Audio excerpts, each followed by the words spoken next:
By the time the camera switches to infrared, the visit is no longer unusual because of what the figure does. It is unusual because he is back.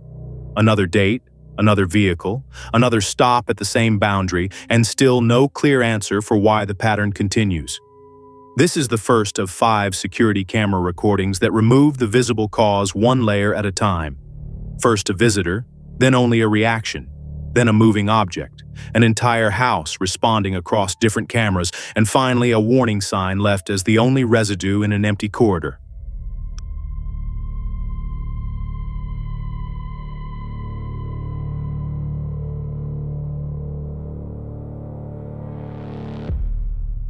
The first recording begins in daylight. An exterior camera looks across a yard toward the road and the edge of the property.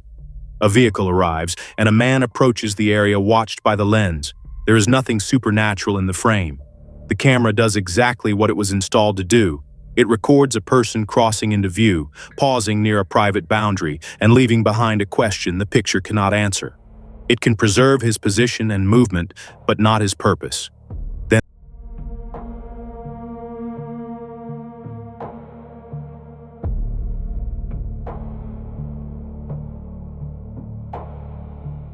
Then the date changes. A vehicle appears again, and the same location becomes important for a second time. This is not the opening clip played twice. The light, traffic, and on-screen date place the return in another moment. Repetition changes the emotional weight of an ordinary action. One visit can be a mistake, a delivery, or a misunderstanding. A later visit begins to look intentional, even when the recording still offers no evidence of what that intention might be.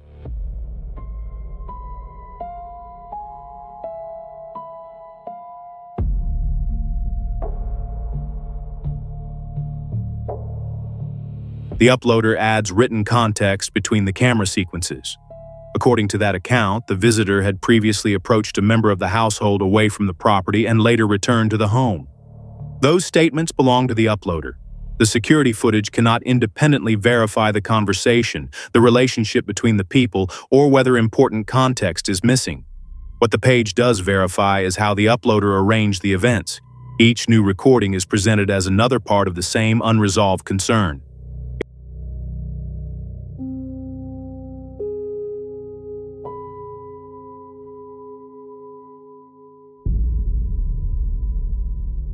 A later segment turns the pattern into communication. The camera and accompanying text show a written message associated with another return. Handwriting and a signature may feel more personal than a person standing at the edge of a yard, but they still do not establish a threat. The message could reflect awkward help-seeking, confusion, prior familiarity, or circumstances the viewer is never given. The disturbing part is not a proven meaning. It is the way a silent camera lets a few visible details carry every possible meaning at once.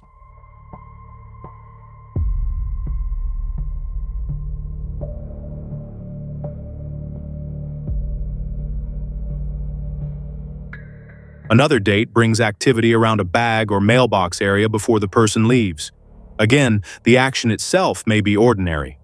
Deliveries, notes, misplaced property, and attempts to contact someone all happen at doors and mailboxes every day. But the camera has now trained the viewer to compare each approach with the last. The same boundary becomes a measuring line.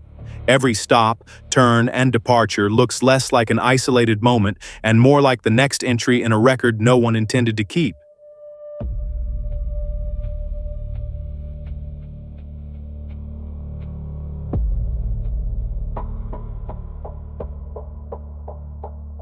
The night sequence provides the strongest return.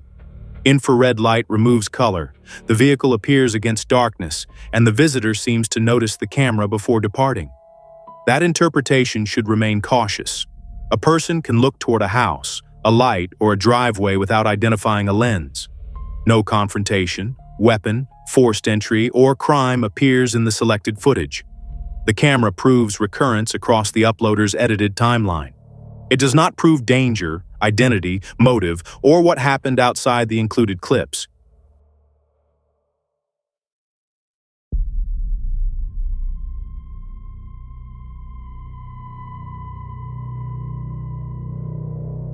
The ordinary explanation is incomplete context attached to repeated real visits. Someone known to the household, an awkward request, an attempt to deliver something, or separate moments edited into one escalating account. In the darker reading, the property line itself seems to summon the same silhouette whenever the household settles into absence. The figure remains visible, but the reason is always just beyond the frame. Did the camera document one deliberate pattern, or did missing context teach the viewer to see intention in every return? In the next case, even the visible figure disappears, leaving only the people who react.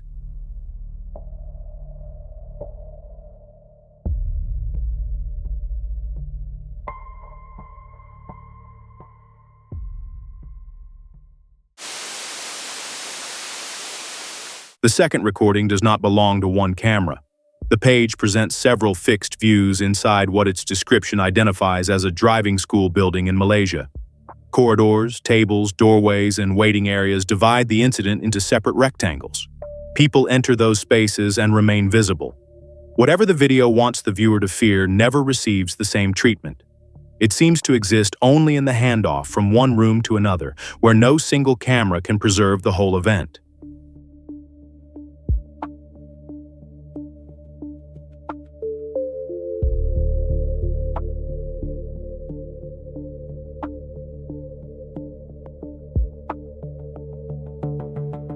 At first, the layout matters more than the reactions. One view establishes a corridor and the arrival of a couple. Other cameras reveal rooms connected by doors and passages outside the edges of each image. Fixed surveillance creates the illusion of total coverage, but every frame is a tunnel. A wall, doorway, or missing angle can hide an ordinary participant only a few feet away.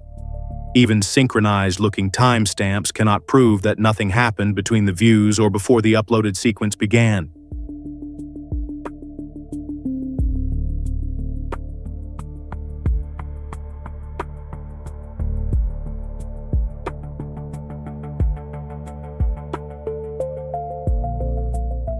In the seated room footage, the couple appears calm long enough to establish a baseline. Then attention shifts.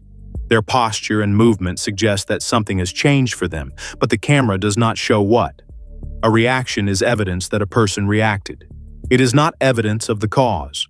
Someone off frame, a sound, a staged cue, fear spreading from one person to another, or context omitted by the edit could produce the same visible result.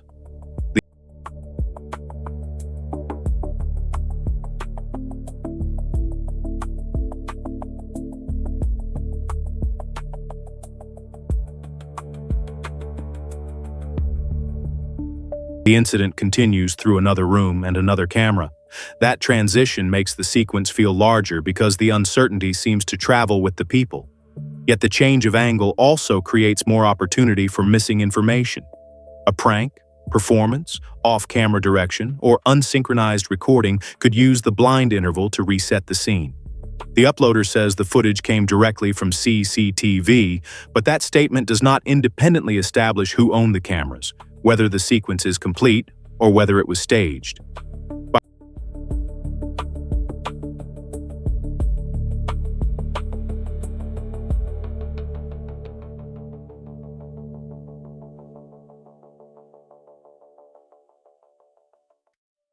By the table room phase, furniture and object positions give the eye more details to measure. The people move, pause, and respond within a space that appears ordinary before becoming chaotic. The safest description stays close to the picture. There is visible movement and distress-like behavior, but no visible attacker and no reliable image of a force acting on anyone. The recording does not justify calling the event possession, assault, or supernatural contact.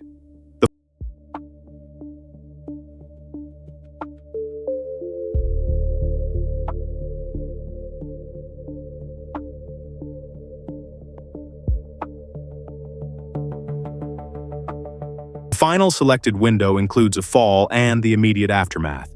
It would be easy to turn that image into a medical story, but the footage cannot diagnose injury, illness, or loss of consciousness. It also cannot establish that an unseen presence caused the fall. Performance, panic, imbalance, or missing context remain possible. The people deserve the same caution as any identifiable subject. Their bodies are not proof for a conclusion the camera never records. Ordinary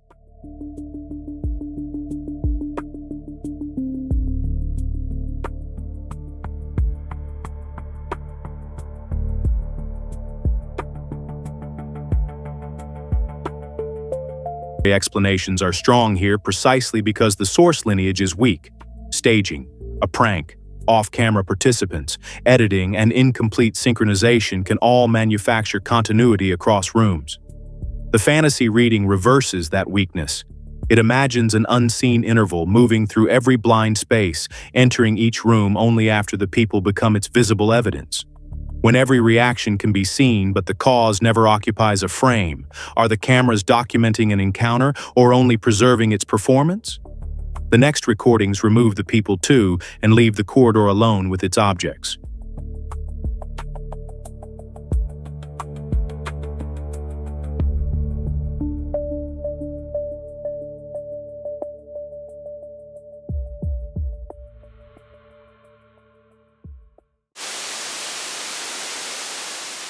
The third case comes from two videos posted by the same school channel in October 2017. Both watch an empty corridor, but the date and camera angle are different. That separation is essential.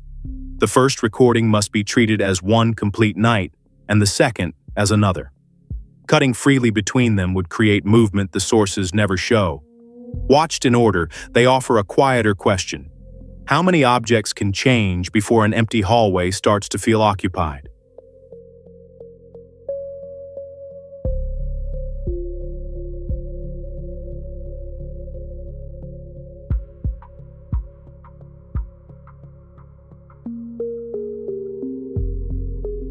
The first view establishes lockers, doors, books, and a wet floor sign under monochrome security lighting. For long stretches, the image appears almost frozen. Then parts of the corridor change. A door position shifts. Items around the lockers and floor no longer match the earlier baseline. The warning sign that anchored the foreground is no longer where the eye first learned to expect it. None of this proves an unseen force. It proves only that the uploaded recording presents changing object positions without showing a clear person making each change.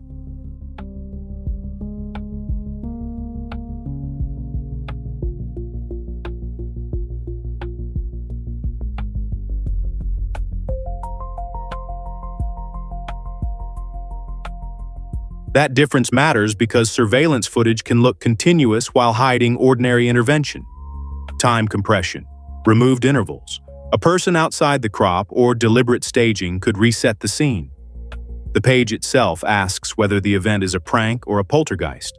A school channel has every reason to understand how a mysterious video might attract attention. The camera angle is wide, but it is not complete, and an apparently empty corridor is not the same thing as a controlled room.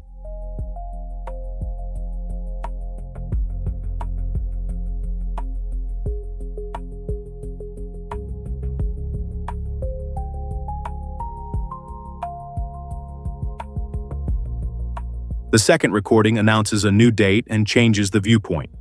Bags and containers sit near the wall, lockers form another baseline, and chairs wait along the edge of the corridor. As time passes, the arrangement changes. The bag area no longer matches its opening position, and later a chair moves into the more open part of the frame. Because this is a separate video, it cannot extend the first night's movement. It can only show that the channel presented a second object-based mystery in the same school environment.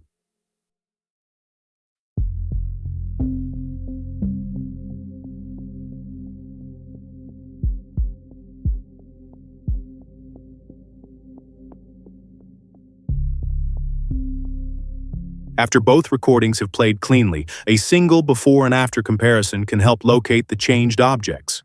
That comparison must not animate a path the camera never captured. A small marker may show where the viewer should look, but it cannot transform two positions into continuous motion. The ordinary possibilities remain a planned school prank, off-camera intervention, edited time, or staged object placement. Nothing in the public pages independently authenticates paranormal activity.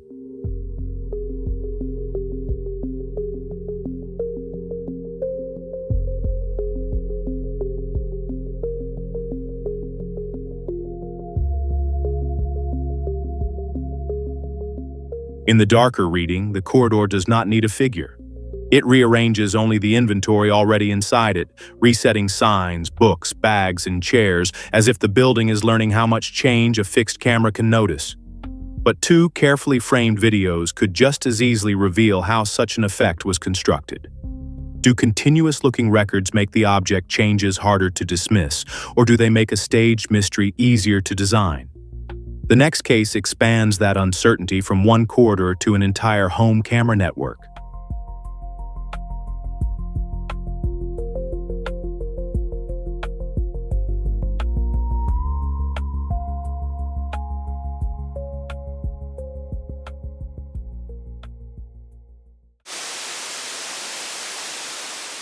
The fourth source is short, but its uploader provides an unusually clear sequence.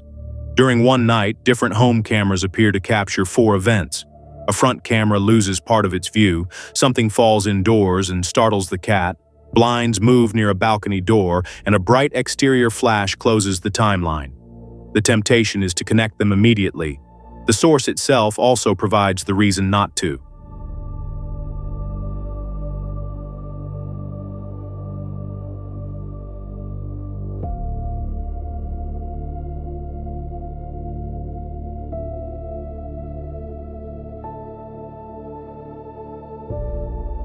The first event happens when the shade around the front camera shifts and blocks the lens.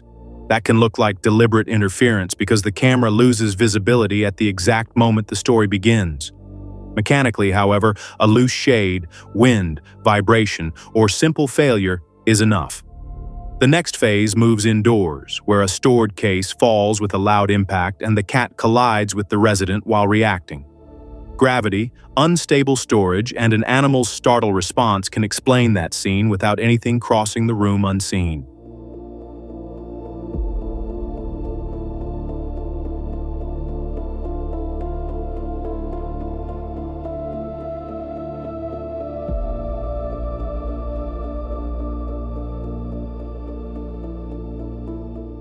Minutes later, the uploader approaches the balcony and sees heavy blinds moving before the door is opened. Airflow, pressure differences, heating or cooling systems, and movement near a poorly sealed door are ordinary possibilities. The camera does not show a hand behind the fabric, it shows the blinds and the resident checking them. That distinction keeps the event unsettling without pretending the lens recorded a cause.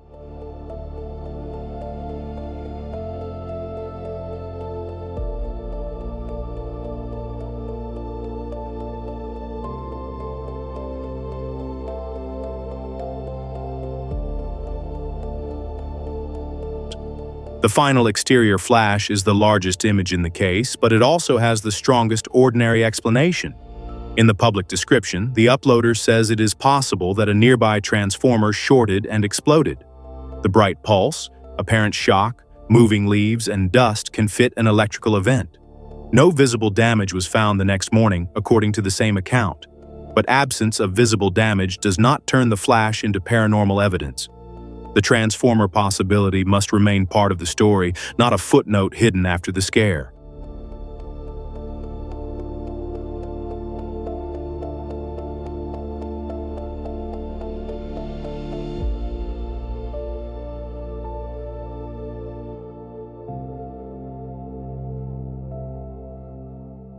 Only in the fantasy reading do the separate events become one route.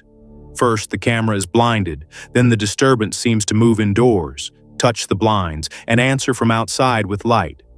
The effect comes from chronology. 4 ordinary failures are placed close enough together that the viewer begins searching for one traveler between them. Yet the complete sequence never shows such a traveler, and each event has a different practical explanation.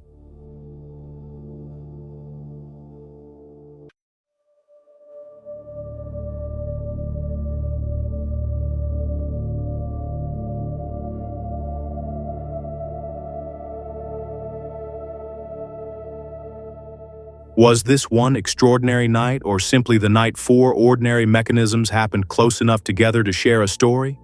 A loose shade, unstable object, startled cat, moving air, and transformer fault do not require one cause. But multiple cameras can make coincidence look coordinated because every new angle feels like another witness. The final case abandons the house-wide flash for something smaller. One warning sign in a hotel corridor, moving where no visible person reaches it.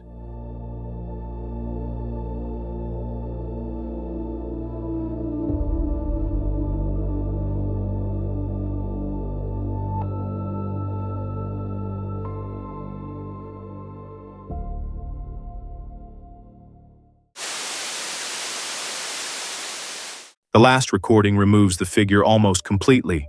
It comes from the visible channel of the 1886 Crescent Hotel and shows a third-floor corridor under a fixed security camera. The object at the center is not dramatic, a folding caution sign placed on patterned carpet. No person enters the useful part of the frame. Over the short recording, the sign changes position, leaving the camera with one ordinary object and no visible hand to explain it. Moving exterior footage from the same hotel channel establishes the real location before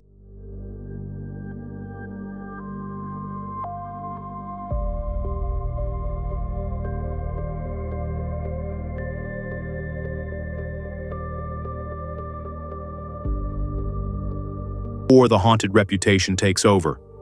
The building sits above the surrounding landscape with verandas, entrances, hallways, and older interiors that already supply atmosphere.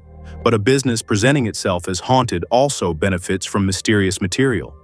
An official upload confirms that the hotel chose to publish the video. It does not independently authenticate a ghost or eliminate staging, editing, or promotional intent.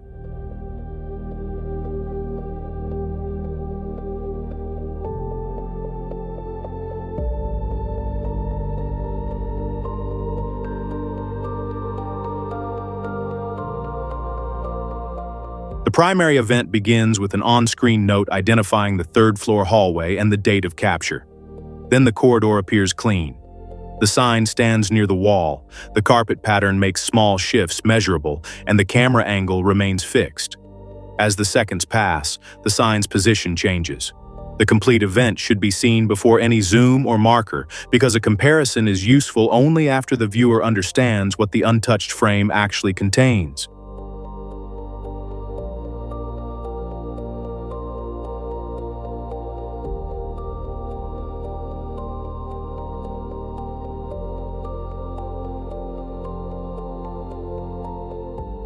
One labeled before and after view can identify the difference, but it cannot invent a continuous slide. Air movement, carpet slope, vibration, an unstable folding sign, a person outside the crop, removed time, or deliberate staging could all produce two positions without a visible actor. The recording is evidence of the uploaded image changing. It is not proof of autonomous movement, and the hotel's haunted branding cannot supply the missing cause.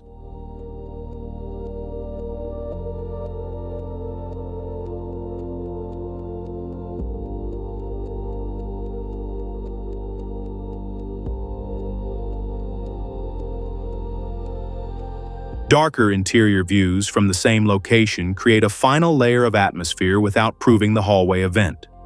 Separate morgue material from the channel remains outside the public production because it contains embedded or replayed content and uncleared audio. That exclusion matters. A story becomes less reliable when every frightening association is allowed to stand in for evidence. Here, the sign is the event. The hotel around it is context.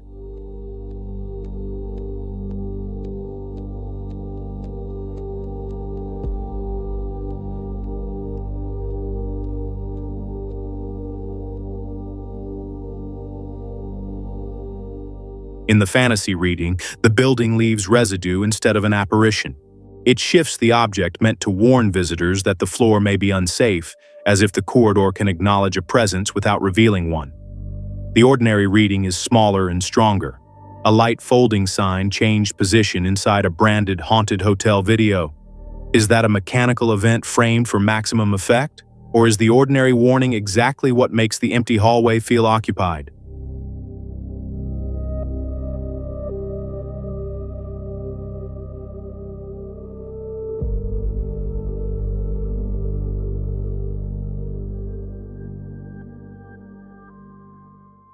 Repeated visits, incomplete context, staging, off-camera action, Edited time, unstable objects, airflow, and a transformer fault can explain these 5 independent recordings. None proves a shared presence. Yet together they remove the visible cause one layer at a time. First a visitor, then reactions, moving objects, a house-wide sequence, and finally one warning sign left behind. Each camera preserves a narrow rectangle while the decisive explanation may remain seconds earlier, several feet to one side, or inside an edit the viewer never receives. That limitation is not a flaw added to the mystery. It is the mechanism that creates it. Perhaps the cameras revealed something hidden, or perhaps every wall, blind angle, missing interval, and uploaded edit only created more room for interpretation. When the figure disappears from the frame, does the mystery become stronger, or does the evidence simply become smaller?